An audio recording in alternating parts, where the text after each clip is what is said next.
Hola, bon dia. Carl Munson here with the Good Morning Portugal live stream, YouTube channel, and podcast, of course. But only just. I've said there on the screen, sleep well, because you can see I'm still a little bit bleary-eyed. Nearly didn't make it, nearly overslept this morning, which has prompted me to ask you the question, do you sleep well in this hot weather? I think I need to put that on the screen for you, because I think a few other people are in this condition this morning. And we need to have that on the screen there to remind people who are coming in a little bit later. That's the sport report. That's happening tomorrow night. So let me just write this question down so I can put it on the screen. How do you sleep? Oh, just 2 E's in this hot weather. It took a little bit of getting used to for me, I have to say. I don't like that feeling of sleeping under a sheet. Or I didn't, I should say, but I really do now. The fan, I didn't think I'd be able to get used to a fan either, blowing all night. I didn't think I'd be able to sleep under a single sheet. You know, I just like it quiet traditionally in the night, and I like to feel the weight of a duvet on me, traditionally, what I've grown up with. But now, oh my goodness, I don't mind the terrible din of a fan. And I really don't mind either sleeping with nothing over me and nothing on, to let you into a further secret, and just like lying there to be as cool as possible. But I don't think I slept very well. Oh God, let's see what I mean. I've overslept. I am really not performing for. Oh, that's the one I want.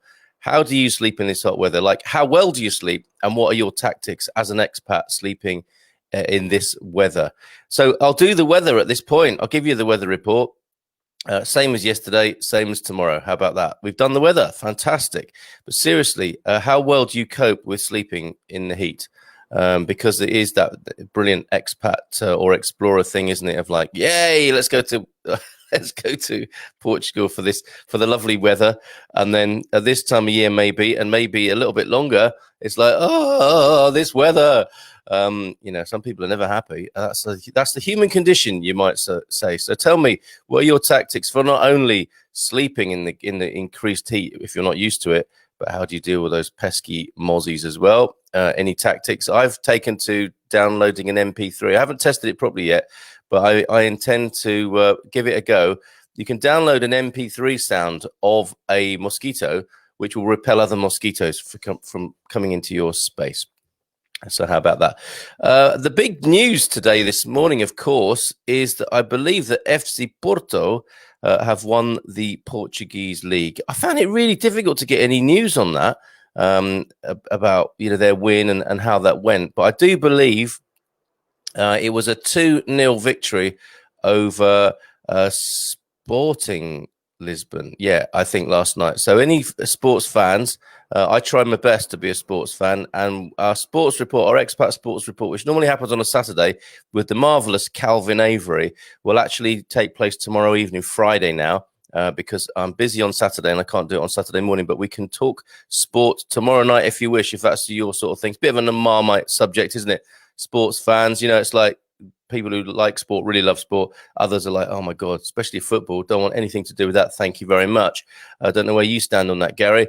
Good morning, Carly says. And Gary, that shot that we shared as we started there of you on your early morning walk, could you remind us what the name of that river is, please? Alvazara. And I believe you were able to watch an eagle having its breakfast only 20 feet away from you. Amazing.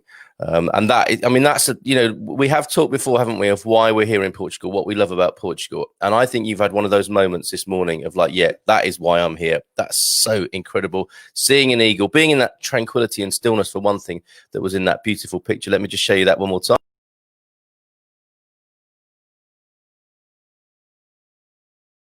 I think that's absolutely beautiful.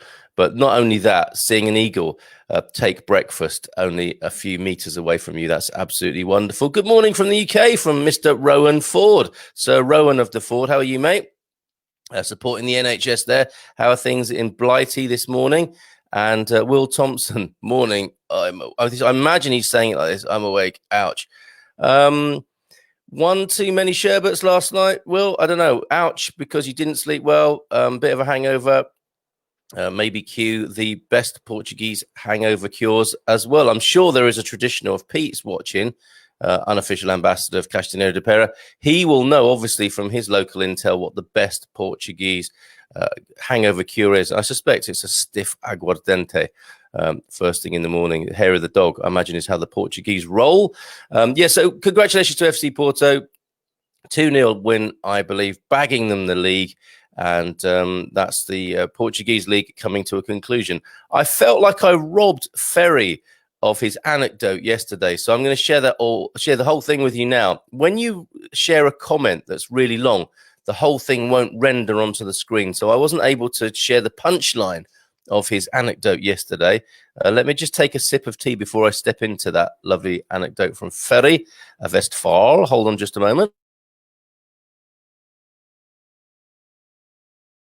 Like I say, that's a really boring moment on the podcast when I take a sip of tea. Maybe I need a bit of a jingle or something to play, some British music that alludes to me having a sip of British tea on the live stream. Good morning, says Rowan. Very muggy feeling here in Teignmouth. Working from home today. Oh, whatever. The old working from home ruse, having swapped my shifts. This tea isn't going down very well. Having swapped my shifts at work. Okay. A very good morning from hot Castanheira de Pera. We'll be spending another day in town in the cool adega, exposing and cleaning the original stone wall. Yeah, when the going gets tough, the fella goes to the cellar. There to keep cool. What a brilliant strategy that is. Pete, did you catch my question for you this morning? What is the best hangover cure by Portuguese standards, and how are you fully acclimatized and accustomed to sleeping in this hot weather now? That's what we want to know. We are an information service, not only for those who are here, but those who want to be here.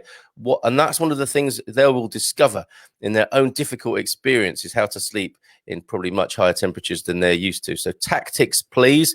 Mosquito nets. Have you got a lovely 4-poster sort of princessy style bed with complete mosquito netting to save your lovely and soft British skin being bitten to pieces by mosquitoes? Because it could get like that in the countryside, of course. It was the River Zézer. Says Gary, that beautiful shot he shared with this morning. And the otter was eating a fish near me. The eagles were diving down on fish as well. Gary, did you discover your wild man and throw yourself in and try and catch a fish to share in that wild scene there, that Sylvanian scene in Alvaiazara? Coming back to Ferry in just a moment. Then this evening we have Ferry and his wife round for a dinner of curried free-range neighbour's chicken. I think what you should say is formally free-range neighbour's chicken. to really describe that accurately, but that sounds great. Here he is. He has arrived. He slept like a log, just like me. Good to see the girls suffering a bit this morning after a celebratory bottle of rosé. You sadist. Got in last night safe and sound, loving the hot weather after a week of grey skies in the UK. So no problems for you sleeping last night. I can imagine why, Wayne. Actually, yeah, remind me, we're going to come back to our wine club wine fort Saturday night. This Saturday, the 18th, is one of the, we do it fortnightly. It's one of the wine club Saturdays under the leadership of, yes, Miss Healy. She was pretty strict with us last time, and I think she's going to come in guns blazing, or whip cracking, you might say, and steer a steady ship as we try another Portuguese wine on Saturday. It's a white from Évora. I'll tell you more about that in just a moment. But I've got to share with you Ferry's anecdote. Morning, Carl. We ended up in Costa de Lavos as we couldn't park up in San Martino yesterday. Wow, is it so busy? We drove through a lovely town, but like Veronica, we preferred Foz de Orelha. Yeah, okay, I see that. It is wilder in Foz de Orelha, isn't it? But yeah, I suppose it's because we've got kids, and that's such a lovely scalloped bay in San Martino. It feels so safe. We're right on a choppy beach here, and we'll have the bodyboards out later in expected 33-degree heat. Living the dream, Claire and Steve. What seems to be happening this morning are these Portuguese moments, right? And that'll be one for you, I guess. 33-degree heat, bodyboards out, enjoying the Atlantic. Claire and Steve. So go careful and have fun, you two, Claire and Steve. It can get really seriously choppy there. So I'm sure you know, but just wanted to, I'm just looking out for you. The neighbors tell me that the best hangover cure is sopa de cavallo cansado, or soup of the tired horse. That we have to look into. This, I feel like a tired horse this morning. I mean, not like I feel like like I need one. I feel like I am one. A tired house this morning. You might be able to hear it in my voice, but that is fantastic. The soup of the tired horse. Tell us more, anyone who knows. And a bit of vocabulary there. Cansado is tired, which can be a useful bit of vocabulary when people say tudo bem to you. And that's what Ana Lucia is saying to us this morning. Basically, bom dia a todos. I'm sure she means tudo bem as well. Tudo bem to you. E consigo, Ana Lucia. I was the only one not catching fish if you don't count crayfish, which there are loads of. Great morning, exactly what I came here for. Beautiful, Gary. I always want you to do that. If you're watching a show, if you're a regular and you have one of those moments, this is what we came here for, to Portugal. Love to hear that, because that is such a lovely moment. You know, I feel like I'm on the verge of one of those this morning. It's beautifully hot and sunny and there's a breeze. And I feel like I'm going to feel that. Yes, this is what I came here for today. It's that kind of day here in Portugal with its big blue sky that we all know and love as well. The tired horse soup. Here we go. This is a mixture of stale bread soaked in a bowl of red wine with sugar on top. Oh, my God. It was also the children's breakfast, giving them some pep to be able to walk to school. I'm sure it was, Pete. Stale bread soaked in a bowl of red wine and sugar on top. I mean, all you've got to do is chuck an egg and some seafood in there, and you've got the assorda, I believe, as well, that the waiter might deftly whiz up for you next to you. When I first had that was an incredible Portuguese moment, having the assorda dish made for me with the bread and the seafood and an egg in it and seasoning, a real speciality here in Portugal. So let's go back to Ferry's adventures yesterday of selling his house. The adventures of Ferry, how annoying it can be to sell your house. Here we go. If you're in this condition, you have to make sure everything is clean all day. You do, don't you? And isn't it funny how we afford other people a more luxurious and high quality experience of our homes than we often do to ourselves? I know there are exceptions to that. You know who you are. You even postpone a visit to the toilet to keep the air fresh and clean. Ferry, you should have just popped down to Pete's if you needed to use the lav. I'm sure he wouldn't have minded. We had a very busy day yesterday. Potential buyers would come to have a view around 4 p.m. And that's always tricky, isn't it? Because you've got to keep the house tidy, like you say, for the whole of the day until they come. Hoping that they will come, hoping that they will come on time. I know with Portuguese estate agents, my experience with them is that they, 4 o'clock means anything up to about 7 or 8 in the evening. Then a friend, I'm not complaining or judging, I'm just saying that's my experience. Then a friend, Pedro, called me from Lisbon if I could check his holiday home because friends of his would come late around 11 p.m. Busy day for you, Ferry. And I suppose you were holding back on the booze a bit as well, so you could present a respectable picture as well in the evening. They were coming in the evening around 11 p.m. to stay in his house, his holiday home, for a week. So I also had to clean that house and had to switch on the outside lights. Guys, this workload is building and building. No buyer or viewer, here we go, no buyer or viewer at 5 p.m. Finally, a guy and a woman, arrive around 6 p.m. Yep, at our house. My wife leads them around the house and surrounding area, which took her an hour and a half. At the end of the tour, she asked them what they think and if they like it. And the man says, beautiful, but we are the couple who's coming to stay in Pedro's holiday home.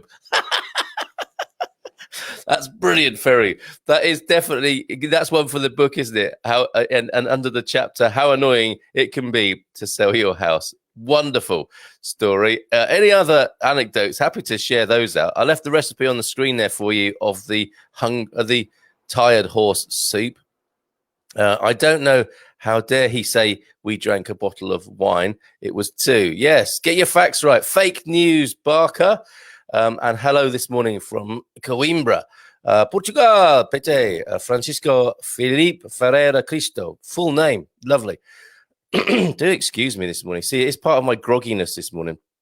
Hello from Coimbra from you, Francisco. Great to have your company this morning. Thank you for joining. A sorda is my worst. Can't stomach that. Must be the worst Portuguese meal ever. Here we go. Here's another theme for this morning for the hashtag worst Portuguese meal ever. Now, this is not to criticize any restaurants particularly or people and their cooking skills, but actually, what is the recipe that some people proudly say that is the best Portuguese meal ever? But for you, like Ana Lucia here, a sorda is clearly hers. I have to say, I love the sound of seafood when I had it, and I think I had it at Nazare about 10 years ago for the first time, out for quite a nice posh meal. And I thought, seafood, that sounds good. And then it came, and it looked like a bowl of porridge, basically. And I could tell, and a lot of cultures. This is it sounds like such a snobby, derogatory term, but peasant food, I suppose. Country cooking.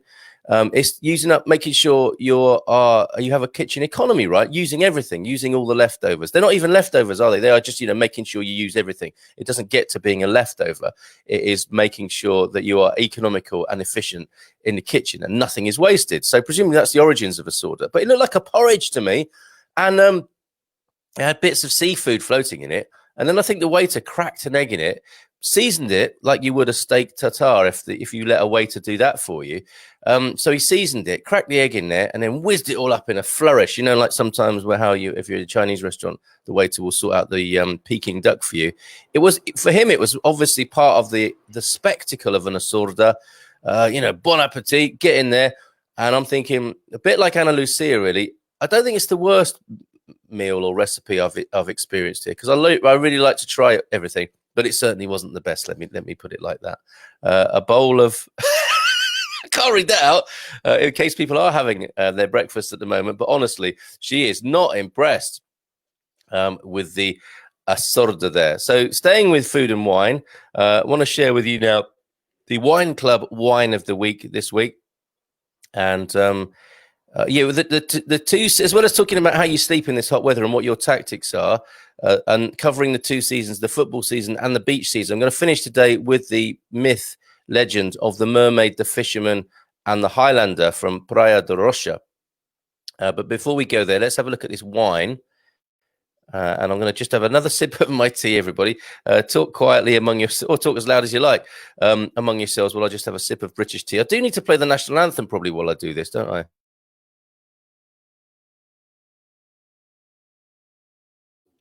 Podcast listeners, may take that up as a part of the podcast as a little pause for themselves and to catch their breath or whatever, or sip on their own beverage of choice. But here we go. Look, this for Saturday night, under the excellent leadership of Eloise Healy, is a Cartuja. It's a DOC, obviously. It would be at that price, wouldn't it? An Alentejano white from Evra. And what can we say? The grapes are Anton Vage and Arinto. It's made by Pedro Baptista. Alcohol content 13.5, so not a heavyweight among the booze. It will have sulfites and sulfur dioxide, and if you're especially sensitive to those, this might not be the one for you, but don't most wines. The producer, although the winemaker is Pedro, the producer is Eugenio de Almeida Foundation, and it's the Cartuja, as I said, from Evra and the Quinta de Valbon. And looking forward to trying it. The history of the wine. The Cartuja brand is one of the main assets of the Eugenio de Almeida Foundation and the current umbrella brand of the Cartuja Cellar, the Cartuja Mill, and the Cartuja Wine Tourism. The emblem reflects the identity of the Vinea, a floral de Evora, Evra, Cartusian. This is not making any sense, is it? And I'm trying to make it make sense. I'm trying to make it sound like I know what I'm talking about, but clearly I don't, and that makes no sense at all. Suffice to say, it is the Cartuja White, the Alentejano White. We are heading to the Alentejo. This is the most expensive bottle we've tried, and I intend to enjoy it at that price, 14.99 euros. I mean, as wine goes, that's not the most expensive wine, but for a lot of us, that might be quite an investment and a very interesting experiment in seeing what you do get in terms of bang for your buck when you are spending that amount. And an investment, let's have that adventure. This is all part, the wine club is all part of traveling around Portugal virtually and taking a virtual vineyard tour and trying these various wines. And Gary, Sletfot, you as well, Owen. Okay, so it wasn't just me this morning. But Gary, I'm expecting big things from this wine with its big price ticket. Don't want to make too much of that and create possible disappointment. But, that's going to be a very interesting experiment. I'm looking forward to that on Saturday night. So do join us from 9:00. And we may have more people on the screen this time because it was a hoot last time. Quite hard to control from my point of view, and certainly from Eloise's. The Penella posse were behaving very badly. But let's see what happens on Saturday night. as we bring. We might have to use Zoom or something like that, so we can bring loads of people onto the screen to taste the wine. It's a bit like watching Gogglebox with drunks, basically. Gogglebox with drunks. Yeah, me too, Gary. So looking forward to that. So Sport Report tomorrow night at 9. Sorry, probably 8 or 9 tomorrow. But certainly, if you're a sports fan, watch out for the Sport Report being tomorrow night, Friday night instead of Saturday morning. Wine Club on Saturday night at 9 for sure. And tonight, I am on a webinar with the Expats Portugal gang, and we're talking to the folks behind the new international school in Lisbon and helping expats who are thinking of coming to Portugal in terms of how to settle your children into a new school. Because can you imagine being little and coming to a foreign country and coming to a new school? So we're doing a special tonight on really how to help your kids settle into a new country and a new school and what you can do to help them with that. Bless them.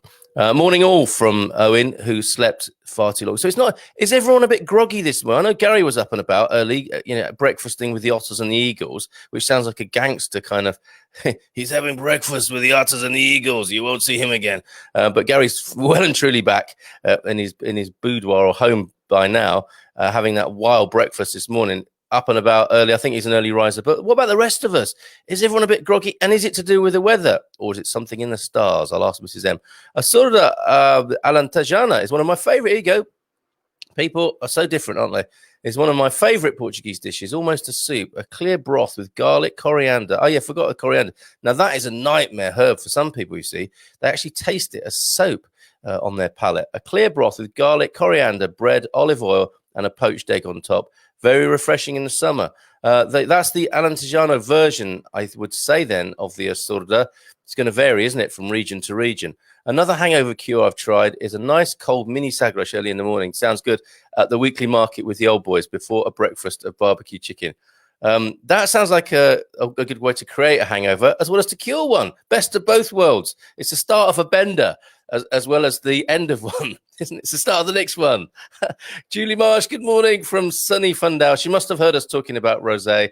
Good morning to you, Julie. Will you be joining us on Saturday night for the wine club? But good morning to you and all the Marshes over there. So let's finish this morning with the Praia de Rocha myth and legend. I love these stories from Portugal, but we haven't heard anything. I don't know what it is. I mean, you guys are really rebellious or something.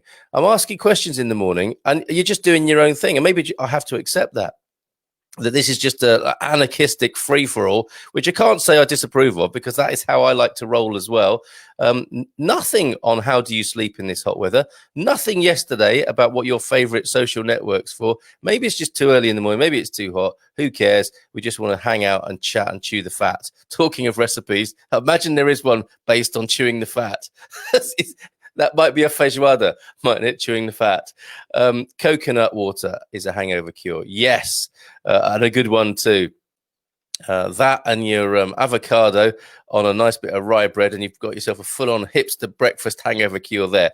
Hannah, hi Hannah, how are you?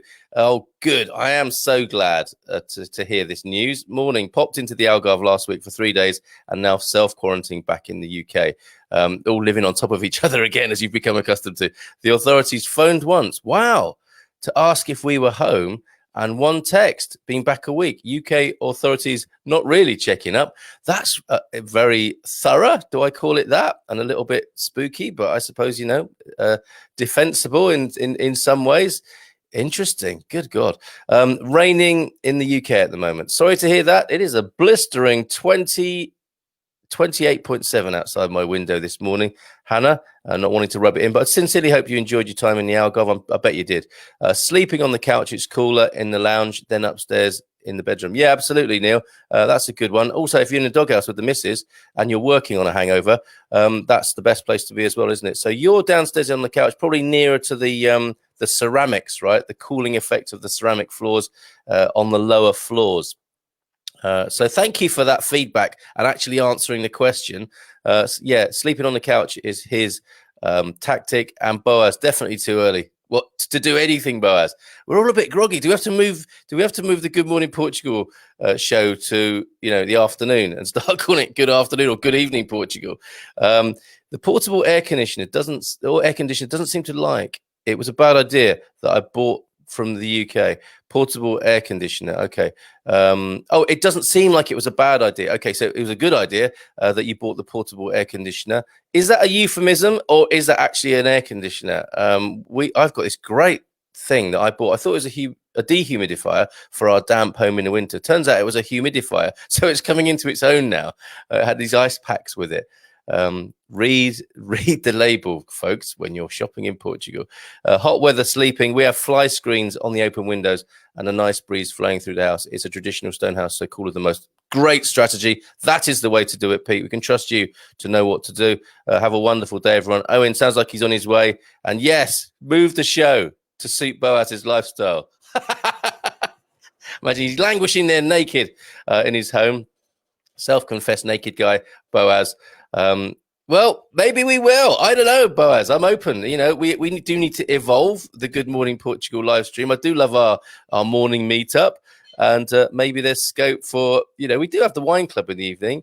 We will be doing a sport report tomorrow night. I don't know. I'm open to it. I'm open to the discussion. I'd love your feedback. We're in a nice little cozy habit here, aren't we? But how could it evolve? How would you like to see it grow, change? What sort of info do you want? I certainly want to have more of that homesteading stuff because, as some of you may know, I'm on the move, and we found a house home land more suitable to our needs. So we're going to be growing so much more, which is so great. And I'm going to be doing a lot more content about growing because I really will be doing it. Finally, and we won't just have our balcony full of fruit and veg. Louise has done an amazing job with that, but we really will be taking to the land soon, and I want to do much more on that because, as you know, we haven't talked about the elephant in the room this morning, have we? The crash of the economy and what the hell lies ahead of us in the next few years. But I think we need to embrace that and not expect the politicians to sort that out. They've never made a very good job of these things so far, have they, in our history? Yet we tend to rely on them to sort things out for us. And I think that's becoming a less and less reliable strategy. And I think, me, if you've listened to this at all, I think happy homesteading is the way forward and living a more sort of community local life rather than expecting these centralized, what would they be called? Mum and dad figures, i.e. politicians, to sort everything out for us. Boaz is up for an 11 o'clock gathering. Maybe I'll do that some days. Who knows? Or it may be a weekend brunch we can have together, Boaz, just for you. Problem with leaving the windows at night here is cockerels, chickens, birds, dogs, sheep, tractors, breakdown trucks, garage next door, peacocks, all doing their best to drive me to drink. You see, we could do one of those wonderful memes, couldn't they? What my friends think I do, which is me sipping a cocktail on my Portuguese balcony in complete tranquility. What actually happens, and then you have a picture of all these things. This is my real life in Portugal, according to Neil. Amazing. You're still better off than in the UK. Well said, Hannah. There's us lot moaning about the breakdown trucks and chickens, birds and dogs, etc. It's so true. And I'm sure Neil would be the absolute first to agree with you. We so are, I think, in so many ways, living the dream. So let's conclude then with the this lovely tale of the mermaid, the fisherman, and the Highlander. If you want to read along with me, you can. We're going to go to the Portugal Resident for this. My favourite paper, unofficial partners of the Good Morning Portugal live stream. Unofficial because they don't know. But this is an old story, not least because it was published in 2019, but it's an evergreen, perennial myth and legend of Praia da Rocha, shared here by J. Costa Owen. Sound like an Anglo-Luso hybrid there. Praia da Rocha, the mermaid, the fisherman, and the Highlander. So giving you a bit of geographical, touristic background here. Beautiful picture there of a big rock, because it is Praia da Rocha means rock beach. And Praia da Rocha is a small town along the Algarve coastline, famed for its bars and colourful nightlife. Colourful nightlife, such a good phrase, isn't it? We all know what that really means. However, when I am not paying homage to Dionysus, the Greek god of wine, as in getting bladdered, Praia da Rocha is also home to one of the Algarve's most outstanding and iconic beaches.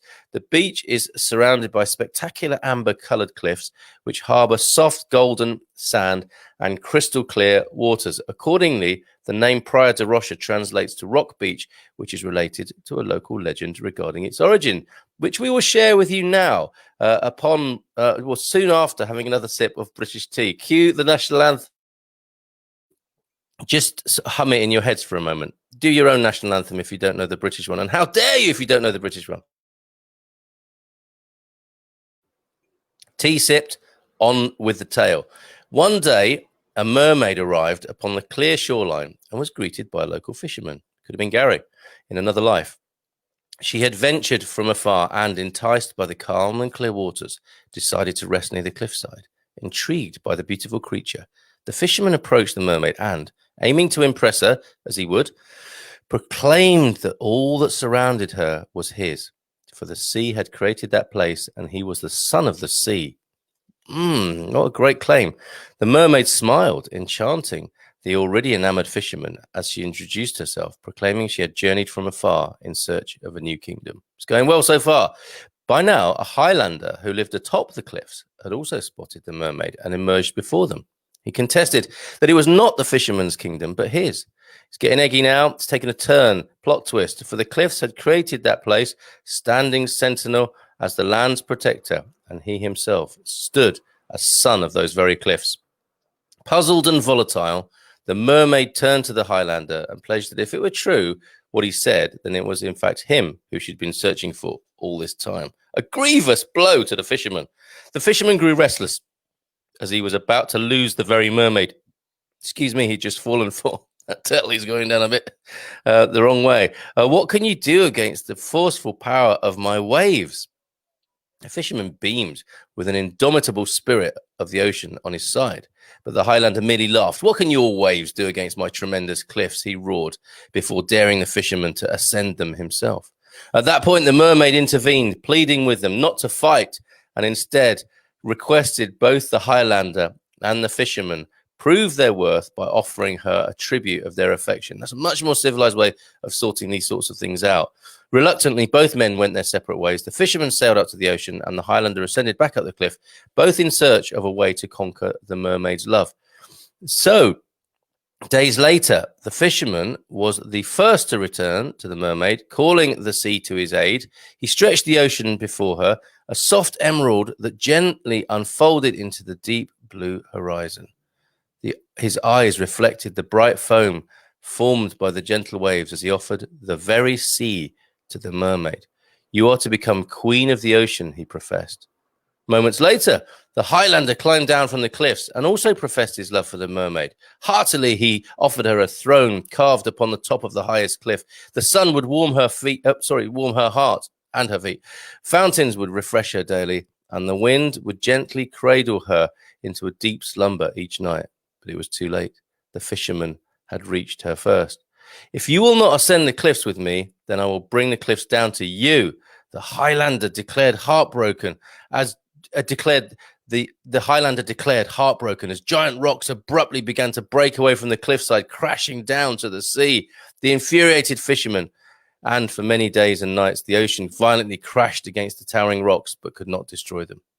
Unable to choose between the love of the Highlander and the fisherman, the mermaid eventually turned to sand, eternally receiving the tribute of both enamored suitors. I hate it when that happens. I hate it when you are trying to impress a girl and she turns to sand.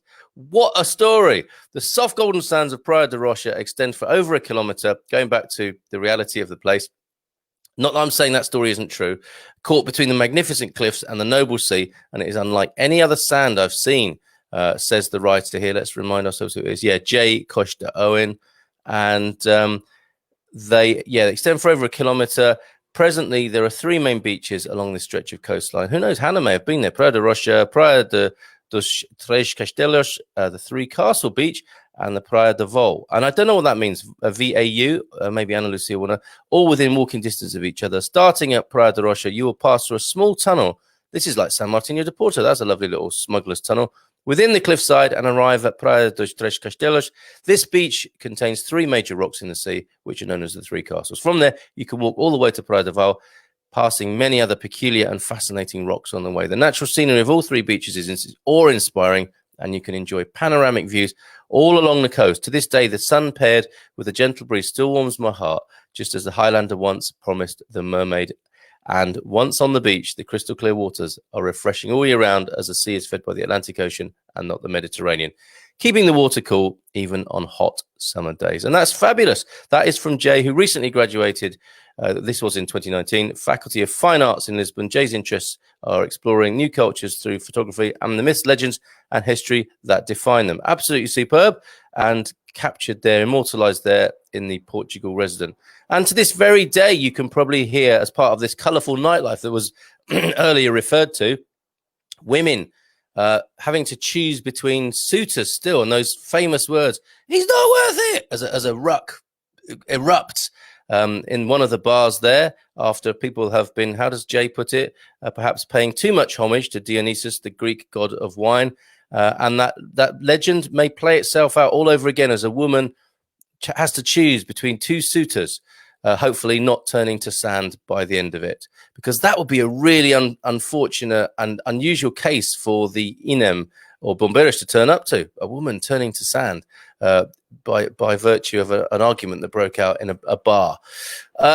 My imagination too fertile, possibly. Okay, so let's see if you got any more comments this morning before we sign off. Ferry's solution for getting a good night's sleep is to sell the house and buy somewhere with air conditioning. That's fair play. That is quite an expensive route to having a good night's sleep, but you know, what wouldn't you pay for a good night's sleep after being sleep deprived? Thank you so much, everybody, for your wonderful company and comments. Tomorrow, hold on, we got a few more comments here. Hold on. Can't, because I wanted to tell you that we will be loads of comments, fantastic. It's the Friday phone in, but it'll be a Philomena flavored Friday phone in. Check the alliteration there, because Philomena's back. Philomena Pascual is back. She, by her own request and by popular demand here, A Marriage Made in Heaven, the Good Morning Portugal people, and Philomena, who gave us a beautiful introduction to Portuguese, speaking Portuguese language, bit of vocab. But tomorrow, especially for you Brits, she is examining the difference between com licença and desculpe, the ways of saying sorry, the many ways of saying sorry in Portuguese, which might apply to the Brits who do love a good sorry. Okay, so yeah, Ferry wants to buy someone with air conditioning. That's really why he's moving, by the sound of it. Can you please post a link about the chat tonight about Portuguese international schools? Kimberly, Fahy, I haven't got that to hand. Forgive me, but I will post it afterwards. I'll find it and post it for you, Kimberly. I'll go back into the comments afterwards, and you can find out more. You should go to expatsportugal.com. Who am I to tell you what you should do? But if you want to see that, it's well worth signing up anyway with Expats Portugal, and to get the other intel and info on their excellent forum, where I post the morning's proceedings. Each of you are immortalized on Expats Portugal forum, because I post up the show on there as well, because I think we're a good resource to expats and explorers. Peter, trust me, I'm trying. He's very trying. I don't know if that's what he means, though. We enjoy the animal sounds. We added parrots to the mix. Oh, Lord. Lol. Beats the cockerels hands down. That's Ty, who's added parrots to his sonic landscape there. What happened to the laughing jingle you used to play? Ideal for a tea slurp. Good idea, Gary. Yeah, that was Chris Patterson, with his rather infectious laugh. If I press that button, no, it doesn't work. I will get some. That isn't my promise. I will bring the laugh back, as well as the national anthem. Maybe, I don't know, but something to give me a moment to take a sip of tea on this marathon broadcast, as it often turns out to be. I'm sleeping with a sheet and fan on all night, says Joe Johnson. I managed 8.5 hours sleep. Me too, Joe. That is great.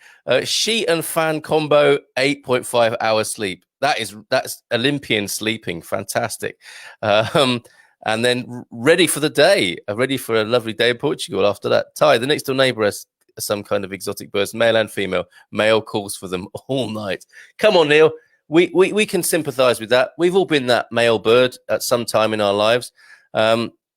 The good thing about parrots is that they do sleep at night, quiet from about 8 p.m. to 7 a.m. What a disciplined and excellent and domesticated bird that is, the parrot. Do you actually put a blanket over it as well, Ty, like you see in the movies or in sitcoms? And what rude things do your parrots say? We need to know about that. And do they swear in Portuguese or English? Yep, been there. Praia de Rocha, Hannah has been there, confirming that. It was gorgeous. When the Amazon goes for it, you know about it. Oh, I see that the Amazon parrot is vociferous, we might say. Carl, Morning. Did I hear you say you are moving faster forward to finding? Now, yes. I'm sorry, Carl. I thought that might have got through to you.